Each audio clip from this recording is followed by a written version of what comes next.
Hello friends. तो आज हम 10th क्लास का पार्ट 2 करने वाले हैं, ठीक है। क्योंकि पार्ट 1 मैंने कल दे दिया था, तो ये वन लाइनर में लाइक एनसीईआरटी पे है, बिल्कुल शॉर्ट्स फॉर्म में मैंने इंपॉर्टेंट पॉइंट्स निकाले हुए हैं। तो आज हम क्या करने वाले हैं, 10th की एनसीईआरटी। चलो चलो देर ना करते हुए हम शुरू करते हैं। ओके, तो हम शुरू करते हैं। हमने वैसे तो ये वाले पॉइंट्स कर लिए थे, बट फिर भी हम इसको थोड़ा देख लेते हैं क्योंकि अभी थोड़ा टाइम हो गया है। तो ये क्या है, युक्ति परक तर्क। यह लाभ हानि के सावधानी पूर्वक लाभ पर आधारित है। ये किसकी सत्ता की साझेदारी में दो प्रकार के दिए गए हैं, युक्ति परक और नैतिक पर, ठीक है। तो ये क्या, ये सिर्फ लाभ हानि देखती है कि क्या हमारे देश के लिए सही है और क्या नहीं है, ठीक है। टकराव को रोकना। साझेदारी सामाजिक समूहों के बीच हिंसा और राजनीतिक अस्थिरता को कम करती है। आपको लगेगा कि एकदम शुरू कर दिया, बट ऐसा नहीं है। इसका पार्ट 1 भी, आप उसको भी विजिट करना, देखना, ठीक है। बहुमत का अत्याचार। बहुसंख्यक का शासन अल्पसंख्यकों के लिए ही नहीं बल्कि खुद बहुसंख्यकों के लिए ही भी विनाशकारी हो सकता है, ठीक है। किसके लिए, खुद बहुसंख्यकों के लिए भी। Moral reasoning. यह लोकतंत्र के अंतर्निहित मूल्य पर जोर देता है। तो मोरल रीजनिंग किस पर जोर देती है, जो उसके अंतर्निहित, जो उसके अंदर छिपा हुआ अंतर्निहित मूल्य है, उसके ऊपर जोर देती है, ठीक है। वैध सरकार वह है जहां नागरिक अपनी भागीदारी के माध्यम से व्यवस्था से जुड़ते हैं और सत्ता के निचले स्तर तक ले जाना नैतिक रूप से सही है। क्या है, नैतिक रूप से सही। वो किसको, उसको क्या बोलते हैं, जब हम सत्ता को नीचे पायदान तक लेके जाते हैं तो उसे विकेंद्रीकरण बोलते हैं, यानी कि सत्ता का बंटवारा। अल्पसंख्यकों का सम्मान, उनकी आवाज को शासन में जगह देना लोकतंत्र की सफलता माना जाता है। स्थायित्व। सत्ता साझेदारी से करने की नीतियों का क्रियान्वयन बेहतर होता है। सहमति का शासन। लोकतांत्रिक राजनीति में जनता से राय लेना अनिवार्य है। क्या है, राय लेना अनिवार्य है। तो ये सब ऐसे हैं। वैसे मैंने इनसे पहले पढ़ा दिया। अब तो ये देखो, अभी साझेदारी के रूप। क्षैतिज वितरण, हॉरिजॉन्टल। विधायिका, कार्यपालिका, न्यायपालिका के बीच, यानी कि इनका एक ही सतर होगा, ऐसे हॉरिजॉन्टली, ठीक है। विधायिका, कार्यपालिका और न्यायपालिका। चेक एंड बैलेंस क्या होता है, क्षैतिज वितरण को नियंत्रण एवं संतुलन की व्यवस्था कहते हैं, क्योंकि विधायिका कार्यपालिका पर और न्यायपालिका इन पर नजर रखती है कि ये सब अपना काम ठीक ढंग से कर रहे हैं या नहीं कर रहे, उसी को क्या कहते हैं, चेक एंड बैलेंस। और ये क्या है, न्यायपालिका की स्वतंत्रता। न्यायपालिका कार्यपालिका और विधायिका के काम काज पर नजर रखती है। क्या रखती है, काम काज पर नजर रखती है। इसी को क्या कहते हैं, चेक एंड बैलेंस की व्यवस्था कहते हैं। इसी को क्या कहते हैं, चेक एंड बैलेंस की व्यवस्था कहते हैं, ठीक है। अब ये देखो, वर्टिकल वितरण, यानी कि ऊर्ध्वाधर वितरण। केंद्र, राज्य और स्थानीय सरकारों के बीच बंटवारा, यानी कि ऐसे, इस स्तर पर, ठीक है। केंद्र, राज्य और स्थानीय सरकार, इसको क्या कहते हैं, वर्टिकल। इसी से क्या होता है, सत्ता का विकेंद्रीकरण होता है। ये सबसे अच्छा होता है, ठीक है। संघीय विभाजन, इसे भारत जैसे देशों को फेडरल डिवीजन के नाम से जाना जाता है। भारत जैसे देशों में इसको किस डिवीजन से जाना जाता है, फेडरल डिवीजन के नाम से जाना जाता है। और ये सामुदायिक साझेदारी, धार्मिक या सामाजिक समूह के आरक्षण देना, जैसे भारत में आरक्षित निर्वाचित क्षेत्र। और ये क्या है, भारत में आरक्षित निर्वाचित क्षेत्र। और ये सरकार हमने कहाँ पढ़ी है, बेल्जियम में बनी है, ठीक है। गठबंधन सरकार, जब दो या अधिक दल मिलकर सरकार बनाते हैं तो सत्ता साझा होती है। तो क्या होती है, कोलिएशन, यानी कि सत्ता का संगठन बनकर ही, यानी कि दो ग्रुप एक साथ मिलकर ही गठबंधन सरकार बनाते हैं, प्रेशर ग्रुप्स। ये समूह आंदोलनों के जरिए सरकार के निर्णयों को प्रभावित कर सत्ता में अप्रत्यक्ष साझा करते हैं। क्या करते हैं प्रेशर ग्रुप्स, ये दबाव बनाते हैं। ये सेम क्या बोल, सेम जिनका मोटिव है ना, यानी कि सेम जिनके भी मत विचार मिल जाए, वो सब एक प्रेशर ग्रुप बना लेते हैं और वो प्रेशर ग्रुप बनाकर सरकार पर दबाव डालते हैं, ठीक है। इंटरेस्ट ग्रुप, हित समूह, समान हितों वाले। जब लोग, यानी कि व्यापारी अलग है, किसान अलग है, औद्योगिक क्षेत्र के बड़े बड़े इंसान अलग हैं, स्टूडेंट्स अलग हैं, तो वो सब मिलकर जब समूह बनाते हैं तो उनको क्या कहते हैं, इंटरेस्ट ग्रुप्स। यानी कि उनका इंटरेस्ट अलग अलग है। व्यापारी, किसान, औद्योगिक, मजदूर संघ सत्ता की समितियों में भागीदारी करते हैं। सत्ता की साझेदारी केवल विभाजन नहीं बल्कि लोकतंत्र को मजबूत करने की प्रक्रिया है। क्या है, लोकतंत्र को मजबूत करने की प्रक्रिया है, ठीक है। अब ये देखो, संघवाद का परिचय और उसकी विशेषताएं। संघवाद क्या है, फेडरलिज्म क्या है। संघवाद शासन की वह प्रणाली है जिसमें सत्ता का विभाजन एक केंद्रीय प्राधिकरण और देश के विभिन्न प्रांतीय इकाइयों में होता है। क्या, विभिन्न प्रांतीय इकाइयों में होता है। ये देखो, दोहरी सरकार। संघीय व्यवस्था में आमतौर पर दो स्तरों पर सरकार होती है, एक पूरे देश के लिए और दूसरी राज्य के लिए। क्या, एक पूरे देश के लिए और दूसरी राज्य के लिए। स्वतंत्र अधिकार, दोनों सत्रों की सरकारें अपने अपने अधिकार क्षेत्र में स्वतंत्र होकर कार्य करती है, कोई एक दूसरे पर लाइक रोक नहीं लगाता, ठीक है। अधिकार क्षेत्र ज्यूरिडिक्शन, अलग अलग स्तर की सरकारें एक ही नागरिक समूह पर शासन करती हैं, लेकिन कानून बनाने और कर वसूलने का उनका अधिकार क्षेत्र स्पष्ट होता है। क्या होता है? स्पष्ट होता है। संवैधानिक गारंटी, सरकारों के अधिकार क्षेत्र का स्पष्ट वर्णन किसमें लिखा होता है? संविधान में। किसमें? हमारे संविधान में। संविधान ही सर्वोपरि है, ठीक है, जिससे उनकी शक्तियों को सुरक्षा मिलती है। कठोर संविधान, संविधान के मौलिक प्रावधानों को किसी एक स्तर की सरकार अकेले नहीं बदल सकती। तो क्या नहीं कर सकती? अकेले नहीं बदल सकती। इसके लिए दोनों सत्रों की सहमति होनी जरूरी होती है। इसके लिए क्या जरूरी होती है? दोनों सत्रों की सहमति। तो हम आगे चलते हैं।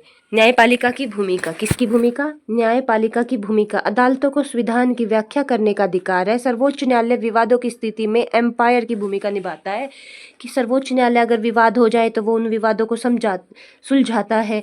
तो इसलिए वो किसकी भूमिका निभाता है? एम्पायर की, ठीक है। वित्तीय स्वायत्तता, राजस्व से अलग स्रोत निर्धारित होते हैं ताकि दोनों सरकारें आर्थिक रूप से आत्मनिर्भर हो सके, यानी कि राज्य सरकार और संघ सरकार एक दूसरे पर निर्भर ना हो। दोहरे उद्देश्य, संघवाद का लक्ष्य देश की एकता को सुरक्षित करना, साथ में क्षेत्रीय विविधताओं को सम्मान करना भी है। आदर्श संघीय व्यवस्था, इसमें आपसी भरोसा, साथ रहने की सहमति, दोनों ही तत्व शामिल हैं। क्या है? साथ रहने की सहमति और आपसी भरोसा एक दूसरे पर। इसको क्या बोलते हैं? इसको आइडियल फेडरलिज्म सिस्टम बोलते हैं, ठीक है। और ये देखो, संघवाद के प्रकार होते हैं coming together and holding together. तो इंडिया क्या है? इंडिया होल्डिंग टुगेदर है, और यूएसए क्या है? कमिंग टुगेदर है, ठीक है। वो एक साथ आकर संघ बनाते हैं, हम पकड़े हुए हैं। ये देखो, कमिंग टुगेदर, साथ आकर संघ बनाना। स्वतंत्र राज्य अपनी संप्रभुता के साथ लेकर एक बड़ी इकाई बनाते हैं। उसमें कौन कौन है? USA, Switzerland, Australia. देखो ये पूछा जाता है एचटेट में, तो इसको याद कर लो, यूएसए से ही याद कर लो। यूएसए, स्विट्जरलैंड एस से, और ए से ऑस्ट्रेलिया। यूएसए ही दिमाग में रखना कि कमिंग टुगेदर क्या है? यूएसए है। यू से तो खुद ही यूएसए है, ऐसे स्विट्जरलैंड और ए से ऑस्ट्रेलिया। ये बहुत आसान ट्रिक है, आप इसको याद कर सकते हैं अगर आपको अच्छा लगे तो। शक्ति का संतुलन, साथ आकर बनी संघीय व्यवस्था के केंद्र और राज्यों के पास आमतौर पर समान शक्तियां होती हैं। क्या होती हैं? समान शक्तियां, क्योंकि वो साथ आकर बनी है, वो किसी एक दूसरे को बाधा नहीं डाल सकते, ना ज़्यादा कम शक्तियां नहीं होती, ठीक है। और अब आ गए हैं होल्डिंग टुगेदर, साथ लेकर संघ बनाना। एक बड़ा देश अपनी आंतरिक विविधता को ध्यान में रखकर राज्यों का गठन करता है, जैसे कि भारत, स्पेन, बेल्जियम। जैसे कि भारत, स्पेन, बेल्जियम। इसकी भी एक ट्रिक है। कैसे? Bharat, Spain, Belgium, SBI। ये क्या है? Holding together. S से क्या होगा? स्पेन, B से बेल्जियम, I से इंडिया, ठीक है। ये याद कर लो, ये तीनों के नाम ही आते हैं ज़्यादातर। केंद्र की प्रधानता, इस व्यवस्था में अक्सर केंद्र सरकार राज्यों की तुलना में अधिक शक्तिशाली होती है। क्या होती है? अधिक शक्तिशाली होती है। और विशेष दर्जा, होल्डिंग टुगेदर व्यवस्था में कुछ राज्यों को विशेष शक्तियां दी जाती हैं, जैसे भारत में अनुच्छेद 371 के तहत उत्तरी पूर्वी राज्य, यानी कि जो हमारे नॉर्थ ईस्टर्न स्टेट है उनको, ठीक है, क्योंकि उनकी एक अलग संरचना है, उनमें जनजातियां हैं, इसीलिए, ठीक है। भारतीय संघ एक होल्डिंग टुगेदर फेडरेशन है। क्या? होल्डिंग टुगेदर फेडरेशन है, जो अपनी विविधता को साथ रखता है। क्या? जो अपनी विविधता को साथ रखता है, याद रखना आप लोग, ठीक है। स्वशासी इकाई, संघ की इकाइयां अपनी स्थानीय समस्याओं के लिए जिम्मेदार होती हैं। क्या? संघ की इकाइयां अपनी स्थानीय इकाइयों के लिए जिम्मेदार होती हैं। अविनाशी संघ किसे कहते हैं? अमेरिका संघ को अविनाशी राज्यों का अविनाशी संघ कहते हैं। देखो ये क्वेश्चन पूछा गया था, अब हम याद रखते हैं कि होल्डिंग टुगेदर और कमिंग टुगेदर, लेकिन हिंदी वालों में ये पूछ लिया कि अविनाशी राज्यों का अविनाशी संघ किसे कहते हैं। उसमें अमेरिका संघ का ही नाम था और यही आंसर था, तो ये क्या है? वेरी इंपॉर्टेंट है, ठीक है। लचीलापन, भारतीय संघवाद में यूनिटेरी यानी कि एकात्मक लक्षण मिलते हैं। क्या मिलते हैं? एकात्मक लक्षण मिलते हैं। भारत में फेडरलिज्म, ये देख लेते हैं हम, भारत में फेडरलिज्म, ठीक है। शक्तियों का बंटवारा, भारतीय संविधान केंद्र, राज्यों और राज्यों के बीच शक्तियों की 3 सूचियों में बांटा है। किन सूचियों में? कितनी सूचियों में? याद रखना आप, 3 सूचियों में बांटा है, ठीक है। तो कौन कौन सी है? संघ सूची में कौन से विषय आते हैं? रक्षा, विदेशी मामले, बैंकिंग, संचार। और इन पर कानून कौन बनाएगा? इन पर कानून केवल केंद्र बनाएगा। कौन बनाएगा? केवल केंद्र बनाएगा, ठीक है।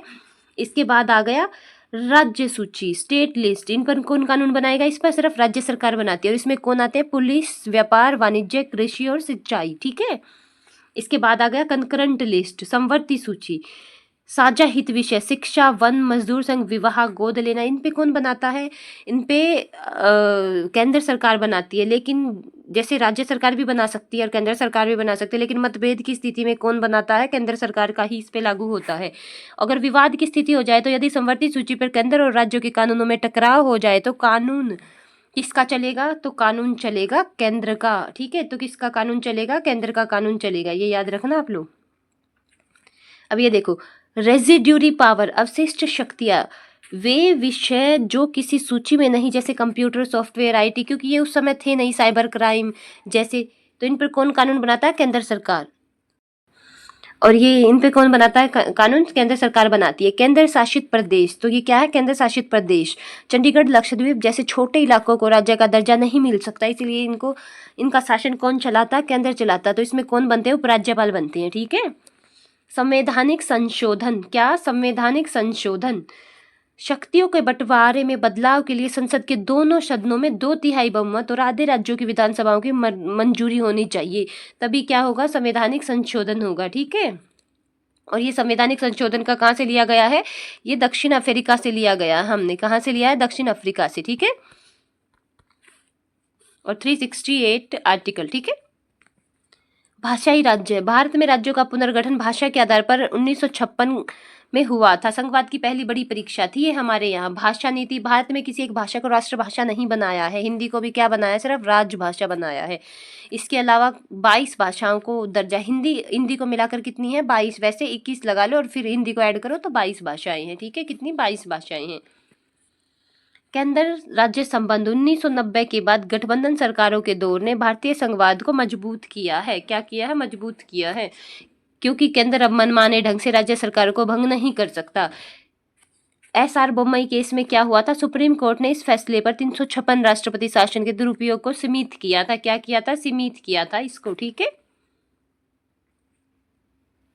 वाद की विशेषताएं हैं, तो अब क्या है? त्रिस्तरीय शासन, भारत में अब केंद्र और राज्यों के अलावा स्थानीय शासन का तीसरा स्तर है। क्या है? केंद्र और शासन के अलावा तीसरा स्तर भी है। और अभी 74वां और 73वां संशोधन 1992, इनके जरिए स्थानीय शासन को संवैधानिक दर्जा मिला और अधिक शक्तिशाली बनाया गया। क्या? अधिक शक्तिशाली बनाया गया। और इसके बाद आता है आरक्षण। कैसे क्या दिया गया है? स्थानीय निकायों में महिलाओं के लिए 1/3 आरक्षण, सीटों का आरक्षण किया गया। कितनी? 1/3 सीटों को आरक्षित किया गया है। किसके लिए? महिलाओं के लिए, ठीक है। अब हम देखते हैं मेन पॉइंट्स विकेंद्रीकरण और स्थानीय सरकार के, ठीक है। व्हाट इज विकेंद्रीकरण? विकेंद्रीकरण क्या है? जब केंद्र और राज्य सरकारों से शक्तियां लेकर स्थानीय सरकारों को दी जाए तो उसको क्या कहते हैं? विकेंद्रीकरण कहते हैं। अनेक मुद्दे और समस्याओं का निपटारा स्थानीय स्तर पर ही बेहतर ढंग से हो सकता है, इसीलिए क्या किया जाता है? विकेंद्रीकरण, ठीक है। इससे क्या होती है? प्रत्यक्ष भागीदारी होती है। क्या होती है? प्रत्यक्ष भागीदारी होती है। स्थानीय सरकारें लोकतंत्र में नागरिकों की सीधी भागीदारी सुनिश्चित करती हैं।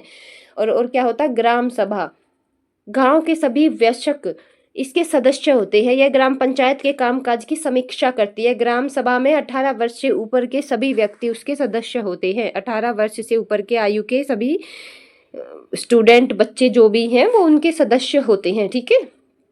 ग्राम पंचायत कई वार्डों सदस्य और एक अध्यक्ष होता है, तो कई वार्ड होते हैं यानी कि पंच होते हैं और एक अध्यक्ष, उनका सरपंच कहलाता है। क्या कहलाता है? सरपंच कहलाता है, ठीक है। सरपंच कहलाता है।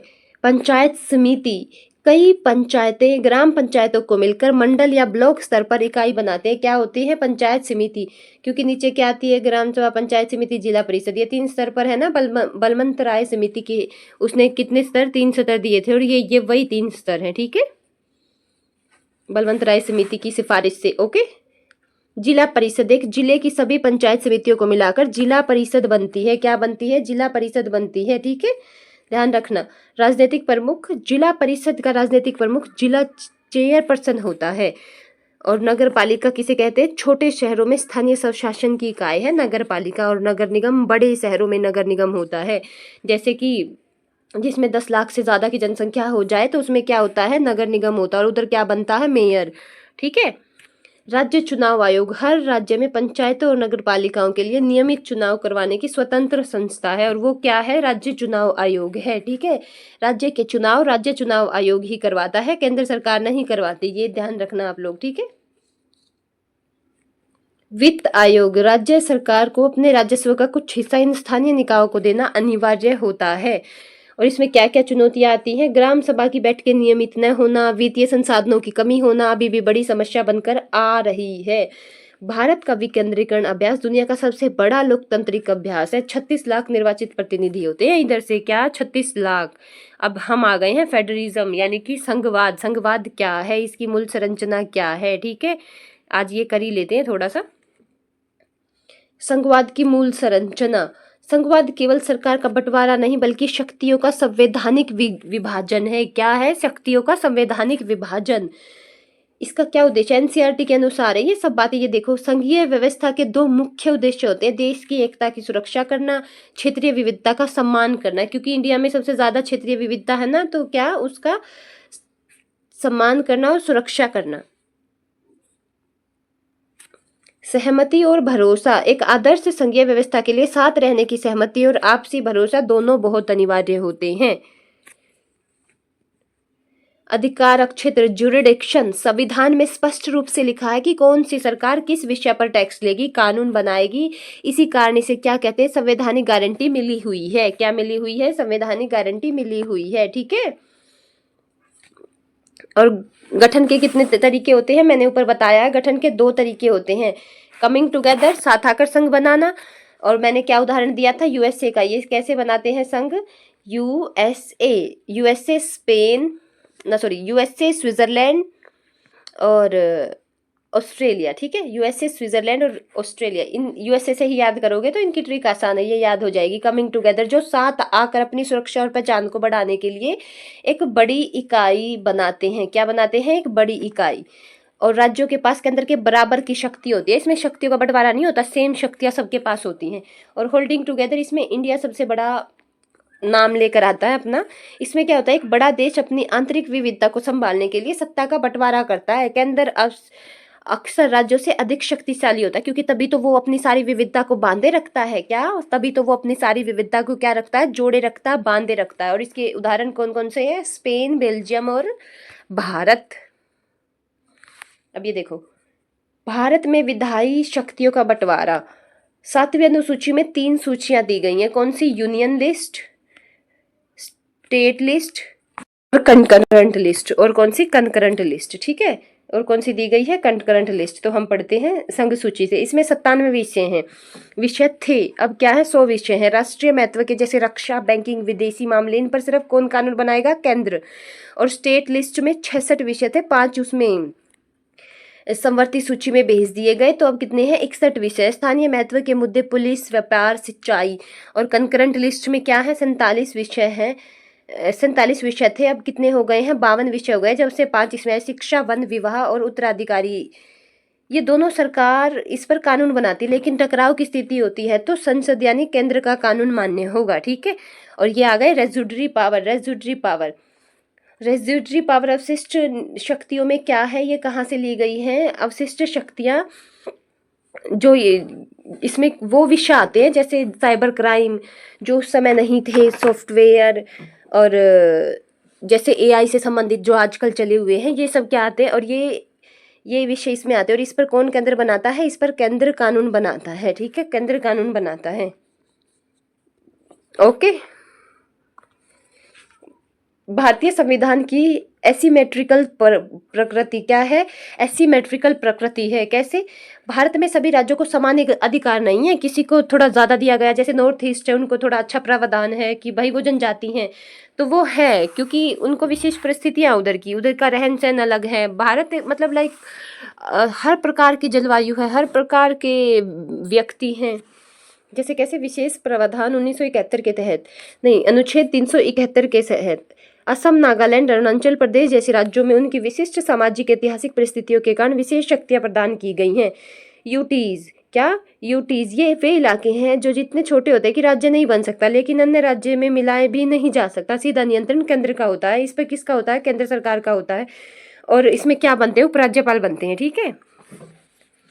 भाषाई नीति और विकेंद्रीकरण, लैंग्वेज पॉलिसी एंड डिसेंट्रलाइजेशन। भाषा नीति, भारत ने श्रीलंका की तरह बहुसंख्यकवाद नहीं अपनाया, हिंदी को राज्य भाषा बनाया है, ना कि राष्ट्रभाषा। हिंदी के अलावा 21 भाषाएं और है जिनको 8वीं अनुसूची में दर्जा दिया गया है। 1992 का ऐतिहासिक मोड़ था कि 73वें और 74वें संशोधन ने भारत में तीसरे स्तर की स्थानीय सरकार को शक्तिशाली बना दिया था। यानी कि तीसरे स्तर की स्थानीय सरकार को भी क्या मिल गया था, वो संवैधानिक दर्जा मिल गया था। ठीक है, इस महिलाओं के लिए इसमें 1/3 यानी कि 33% आरक्षण अनिवार्य है। और राज्य चुनाव आयोग, राज्य वित्त आयोग का गठन किया जाएगा, राज्य चुनाव आयोग इनके चुनाव करवाएगा। तो ये सब क्या थे, हमारी स्थानीय सरकारें थी। क्या थी, स्थानीय सरकारें थी।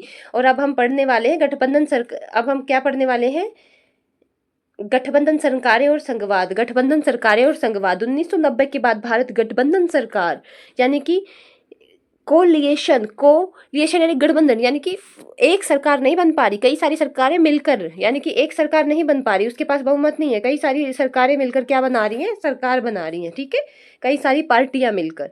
इससे क्षेत्रीय दलों का महत्व बढ़ गया। केंद्र सरकार राज्यों के लिए मनमाने ढंग से भंग करना, अनुच्छेद 356 का दुरुपयोग, ये सब ना बंद हो गया। ठीक है, क्योंकि ये तो बंद होगा ही, क्योंकि एक सरकार नहीं बन पा रही, कई सारी पार्टियां मिलकर बननी है, तो सब के साथ ही इनको मिलकर चलना पड़ेगा ना। तो अब ये जो अध्याय 3 है ना, ये कल करवाएंगे। आज के लिए इतना ही, तो थैंक यू सो मच। अब ये देखो, 1990 के बाद ही गठबंधन सरकारों का युग शुरू हुआ था। ठीक है, कब, 1990 के बाद ही। तो थैंक यू सो मच, आज के लिए इतना ही, थैंक यू।